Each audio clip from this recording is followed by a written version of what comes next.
আশ্বিদের শারদ প্রাতে বেজে উঠেছে আলোকমঞ্জিত।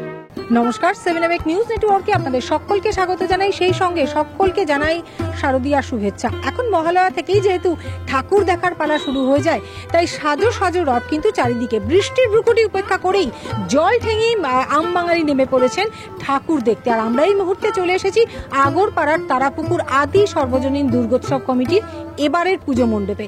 অসাধারণ পুজো মণ্ডপ, 86তম বর্ষে তাদের থিম কুম্ভের ইতিকথা, the epic of Indian history. আপনারা জানেন যে কুম্ভ মেলার সঙ্গে হিন্দু ধর্মাবলম্বীদের আবেগ জড়িয়ে রয়েছে, আর এবার সেই আবেগটাকেই তাদের শারদোৎসবের থিম করেছে আগরপাড়ার তারাপুকুর আদি সর্বজনীন দুর্গোৎসব কমিটি। আপনারা দেখতেই পাচ্ছেন একটা বড় শিব ঠাকুরের মূর্তি রয়েছে, মহাদেবের মূর্তি রয়েছে। যেহেতু এখানে একটা পুকুর রয়েছে, সেই পুকুরে আমরা পুরোটাই বিস্তারিত জানবো উদ্যোক্তাদের কাছ থেকে, তারা কোন কোন বিষয়টা তুলে ধরতে চেয়েছেন।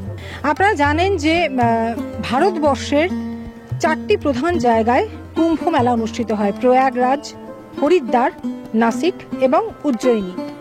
কিন্তু কোন জায়গার কুম্ভ মেলা তুলে ধরেছেন এই বিস্তারিত আমরা উদ্যোক্তাদের কাছ থেকে জানবো। এই মুহূর্তে দেখতে পাচ্ছেন হাতে ডমরু, মানে শিবের যে মহাদেবের বাদ্যযন্ত্র, সেই ডমরু হাত একটা বিশাল হাতের মধ্যে রয়েছে। পাশাপাশি রয়েছে সাধু। কুম্ভ মেলা মানেই সাধু সন্তদের এক মিলন ক্ষেত্র, একটা পুণ্য স্নান। বিভিন্ন মানে ভারতবর্ষ তো বটেই, পৃথিবীর বিভিন্ন প্রান্ত থেকে কুম্ভ মেলায় স্নান করতে আসে, কুম্ভে স্নান করতে আসেন প্রচুর মানুষজন। এবং সেই কারণ এবং সাধু সন্তদেরও কিন্তু এই তীর্থ যাত্রায় এসে পুণ্য স্নান করা একটা লক্ষ্য থাকে। সেই জন্য চারিদিকে মণ্ডপ জুড়ে চারিদিকে প্রচুর যোগী বা সাধু সন্তদের মূর্তি যেমন রাখা হয়েছে, ছবিও এঁকে তুলে ধরা হয়েছে পুজো মণ্ডপে। এবং এই পুজো মণ্ডপের মাতৃমূর্তি বা কি তৈরি করা হয়েছে সামঞ্জস্য রেখে, সেটাও কিন্তু আমরা জানার চেষ্টা করব। আমরা উদ্যোক্তাদের সাথে কথা বলবো। এই মুহূর্তে কিন্তু আমরা একদম এন্ট্রান্সে ঢুকে গেছি। এভাবেই আপনারা পুজো মণ্ডপে ঢুকবেন। পুজো মণ্ডপে ঢুকেই কিন্তু প্রথমে বাঁ দিকে পুকুর রয়েছে, সেই পুকুরের মধ্যে মহাদেবের মূর্তি শ্যামলদা আপনাদের আগেই দেখিয়েছে। আর এই হচ্ছে পুজো মণ্ডপের মূল প্রবেশদ্বার। প্রবেশদ্বারে কিছুটা ঢুকেই এরকম অসাধারণ কারুকার্য করা মূর্তি আমরা দেখতে পাচ্ছি দেওয়ালে। পাশাপাশি আমরা উদ্যোক্তাদেরও পেয়ে গিয়েছি, তাদের সাথে কথা বলে বিস্তারিত জানবো যে কতদিন ধরে তৈরি হয়েছে, কিভাবে তৈরি হয়েছে, কি কি জিনিস দিয়ে তৈরি হয়েছে। কিন্তু যেহেতু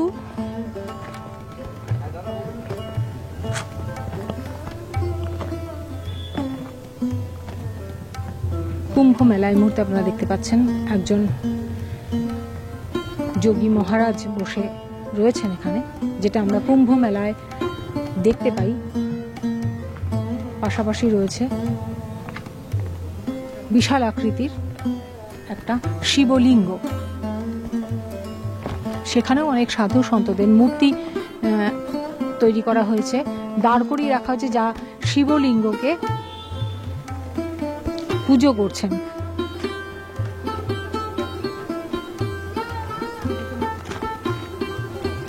আমাদের মধ্যে পেয়ে গেছি উদ্যোক্তাদের।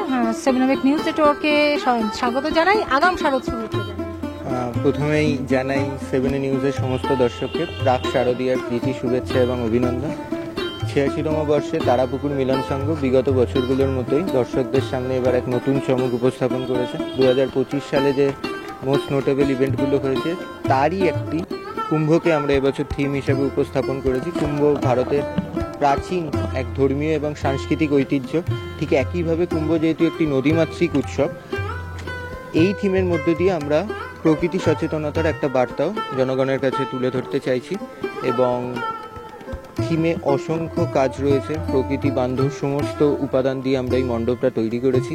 আপনাদের মাধ্যমে দর্শকদের কাছে আমরা জানাতে চাই যে আপনারা আসুন এবং আমাদের মণ্ডপ দর্শন করুন, হতাশ হবেন না আশা করি। সাথে রয়েছে আমাদের বিখ্যাত সুবিমল দাসের সিলিকনের মাতৃমূর্তি, যা অসাধারণ তিনি রূপদান করেছেন। অবশ্যই পুরো পুজো প্যান্ডেলটা ঘুরে দেখবো, কিন্তু তার আগে কেন কুম্ভ, মানে কুম্ভ তো একটা বিরাট মানে যজ্ঞ বলা যায়, যে পূর্ণকুম্ভ, মহাকুম্ভ, সেই কুম্ভে তো অনেকে পৌঁছতে পারেন না, সেই তার ইয়েটা মানে যারা পৌঁছতে পারেন না তাদের জন্য কি এরকম একটা? হ্যাঁ, একদমই ঠিক ধরেছেন। যেহেতু এবছর মহাকুম্ভ হয়েছিল, 144 বছর অন্তর এই মহাকুম্ভ অনুষ্ঠিত হয়, তো এই বছর যে 4টে জায়গায় সাধারণত আমাদের কুম্ভ অনুষ্ঠিত হয়, নাসিক, উজ্জয়ন, হরিদ্বার অ্যান্ড প্রয়াগ, এই 4টে জায়গারই খণ্ড খণ্ড অংশ আমরা এই থিমের মাধ্যমে তুলে ধরার চেষ্টা করেছি। এবং যারা বিশেষত বয়স্ক মানুষ বা যারা কুম্ভে পৌঁছাতে পারেননি তাদেরকে আমরা আমাদের এই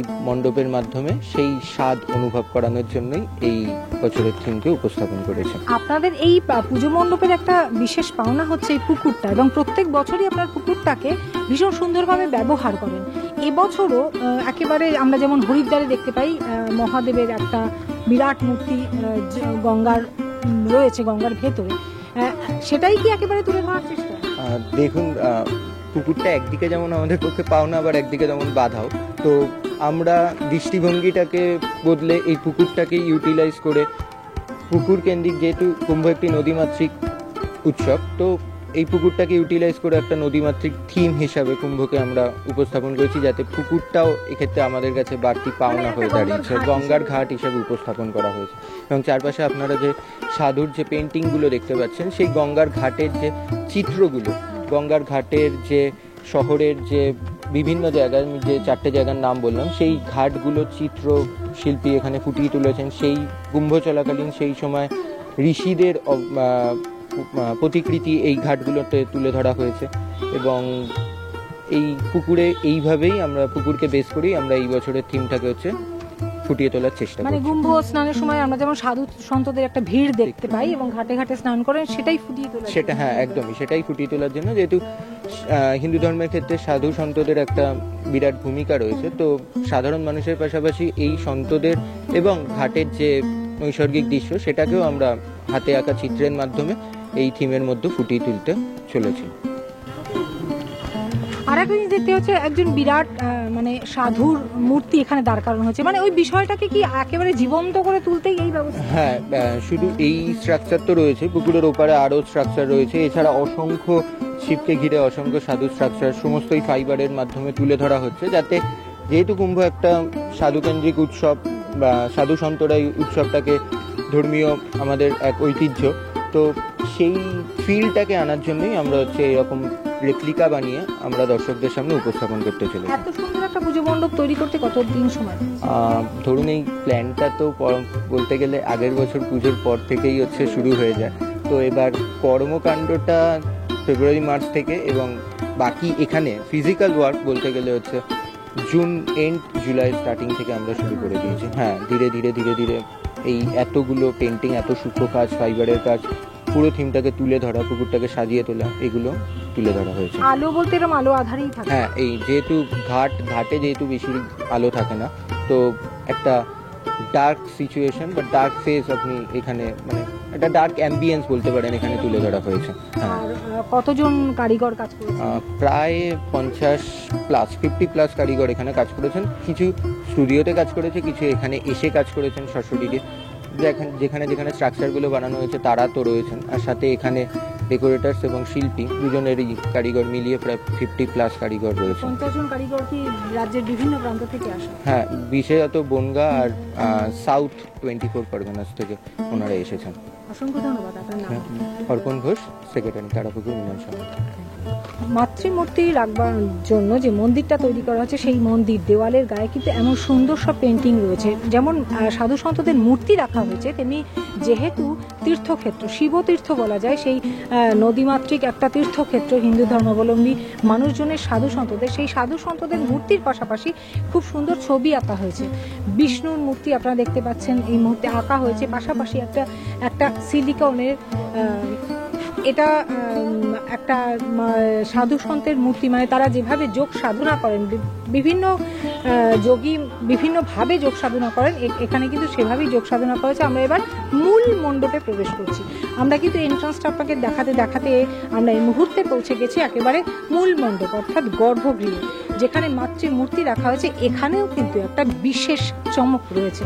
এত সুন্দর কুম্ভের ইতিকথা, the epic of Indian history, তারা পুজো মণ্ডপ যেমন তুলে ধরেছেন, সে পাশাপাশি সেই মণ্ডপের সাথে সামঞ্জস্য রেখেই কিন্তু তুলে ধরেছেন এই মণ্ডপের ৮৬তম বর্ষের তারাপুকুর আদি সর্বজনীন দুর্গোৎসব কমিটির মাতৃমূর্তি।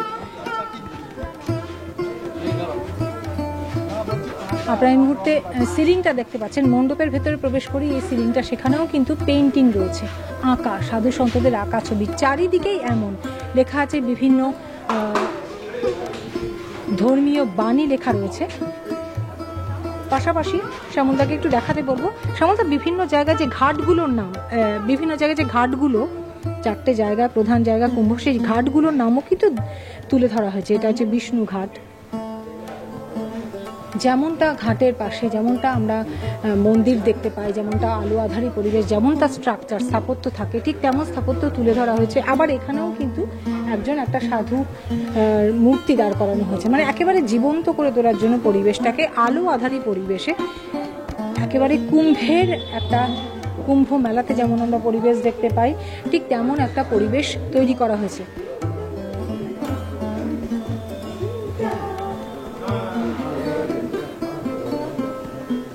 এটা হচ্ছে গঙ্গা মঙ্গল ঘাট, সিঁড়ি দিয়ে নামছি, তার পাশেই রয়েছে গঙ্গা মঙ্গল ঘাট। এখানেও কিন্তু ঠিক ঘাটের পাশে যেমন মন্দির থাকে তেমনই মন্দির তৈরি করা হয়েছে। এবার আমরা দেখব মাতৃমূর্তি। এবার এই মুহূর্তে আমরা পৌঁছে গেছি তারাপুকুর আদি সর্বজনীন দুর্গোৎসবের ৮৬তম বর্ষের একেবারে পুজো মণ্ডপের ভেতরে গর্ভগৃহে। মাতৃমূর্তিটা কিন্তু সত্যি এবছর অভূতপূর্ব, সিলিকনের মূর্তি মনে হচ্ছে। এবছর আপনারা সিলিকনের মূর্তি করেছেন, আপনারা যদি একটু বলেন, যেহেতু কুম্ভ তাই কি মায়ের যোগিনী রূপ? তারাপুকুর মিলন সংঘ ৮৬তম বর্ষে এবছর দর্শকদের সামনে কুম্ভ উপস্থাপন করেছে। এবার কুম্ভ ভারত 2025 সালের মোস্ট নোটেবল ইভেন্টগুলোর মধ্যে একটা, তো সেজন্য যারা যারা সেই কুম্ভে পৌঁছাতে পারেননি তাদের কাছে আমরা দর্শকদের সামনে এটা উপস্থাপন করতে চলেছি। এবং এই থিমের সাথে সাদৃশ্য রেখেই আমাদের এই মাতৃমূর্তি প্রতিমা, যিনি ভৈরবী বা যোগিনী রূপে হচ্ছে এখানে অধিষ্ঠিত হয়েছেন, এবং বিশেষ চমক হিসাবে বিখ্যাত সিলিকন শিল্পী সুবিমল দাস, উনি আমাদের মাতৃ প্রতিমার রূপ দিয়েছেন। আসল মাতৃমূর্তিটা তো সিলিকনের, আশেপাশের মূর্তি যেগুলো রয়েছে, মানে যারা যোগী রয়েছেন পাশে, সেগুলো কিসের? সেগুলো মিক্স রয়েছে। মাতৃ প্রতিমাটা পুরোটাই সিলিকনের, এবং বাকিগুলোতে silicon and fibre mixed portion রয়েছে।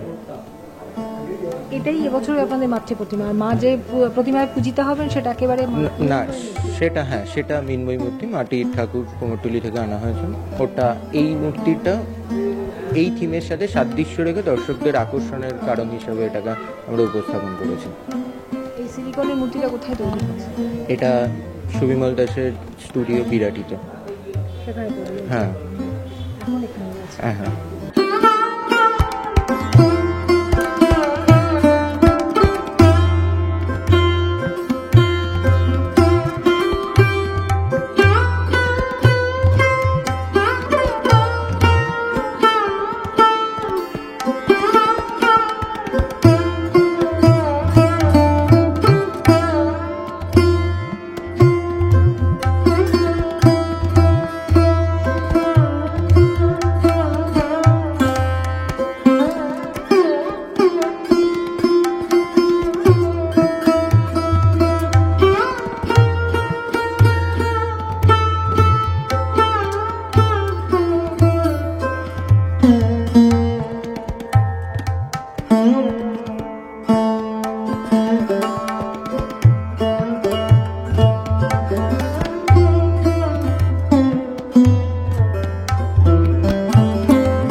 4টি প্রধান জায়গায় কুম্ভ হয়, যারা এখনও সেই কুম্ভ মেলায় স্নান করেননি বা দেখেননি তারা কিন্তু এই আগরপাড়ার তারাপুকুর আদি সর্বজনীন দুর্গোৎসবের এবারের পুজো মণ্ডপ ঘুরে না দেখলে খুব মিস করবেন। পূর্ণ কুম্ভ, মহাকুম্ভ, কুম্ভের সঙ্গে জড়িয়ে আছে ভারতবর্ষের আদি ইতিহাস এবং সেই ইতিহাসটাকেই তুলে ধরার চেষ্টা করা হয়েছে এবং এক টুকরো যেন কুম্ভের দৃশ্য তারা তুলে ধরতে চেষ্টা করেছেন। পাশাপাশি যেমন পুকুরটাকে ব্যবহার করে গঙ্গার ঘাটের একটা দৃশ্য তুলে ধরার চেষ্টা করেছেন, পাশাপাশি সবথেকে বড় চমক হচ্ছে আদি তারাপুকুর সর্বজনীন দুর্গোৎসবের মাতৃমূর্তিটা, একেবারে সিলিকনের মূর্তি, যেটা একেবারে ইউনিক। এবং যেহেতু কুম্ভের ইতিকথা, তাই মাতৃমূর্তি কিন্তু একেবারে যোগিনী রূপে এবং সিলিকনের এই অসাধারণ মূর্তি দেখে সত্যি চোখ সার্থক হবে, ভীষণ ভালো লাগবে।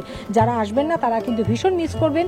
তাই অবশ্যই 7 নিউজের পক্ষ থেকে আমরা জানাবো যে ঠাকুর দেখার তালিকা যারা তৈরি করে ফেলেছেন তারা কিন্তু খুব তাড়াতাড়ি এই আগরপাড়ার তারাপুকুর আদি সর্বজনীন দুর্গোৎসবের পুজো মণ্ডপের নামটা লিখে রাখুন। বলবো রাত্রিবেলায় আসুন, কারণ আলো আধারি পরিবেশে পুরো কুম্ভের দৃশ্য আপনারা দেখতে পাবেন। কেমন লাগলো জানাবেন, আমাদের খবর কেমন লাগছে সেটাও জানাবেন। পাশাপাশি রয়েছে তো কলকাতার বিভিন্ন পুজো মণ্ডপ আমরা তুলে ধরছি। শ্যামল পাল, গৌতমী নাথ, 7 নিউজ নেটওয়ার্ক। জয় হিন্দ।